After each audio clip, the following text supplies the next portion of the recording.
Essaouira, Mogador, for God lovers. Essaouira is one of the top Morocco tourist attractions. And not just because it's a great city to get away from the heat and monotony of the big city's lifestyle, but also because it's the place where Season 3 of Game of Thrones was shot. What makes it more popular is that back in the 60s, this seaside town was a popular beach hangout for celebrities like Jimi Hendrix and Bob Marley. You never know, you might just end up meeting your favorite celeb on your visit to Essaouira. If not, do not miss the Gnaoua, one of the most vivid beach festivals in the world. Now, the first thing you should know is how to reach this beautiful city. The answer is simple.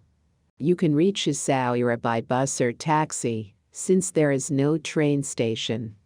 There are 4 things to do when you get to this city. The first thing is, stroll through the Medina or wander along the wall to take in gorgeous views of the Atlantic Ocean. The second thing is, explore the ramparts. The third thing is, go for horse riding, or windsurfing and kitesurfing. The last thing is, if possible, attend the Gnaoua World Music Festival. Thank you for watching the video. Please like, share and subscribe.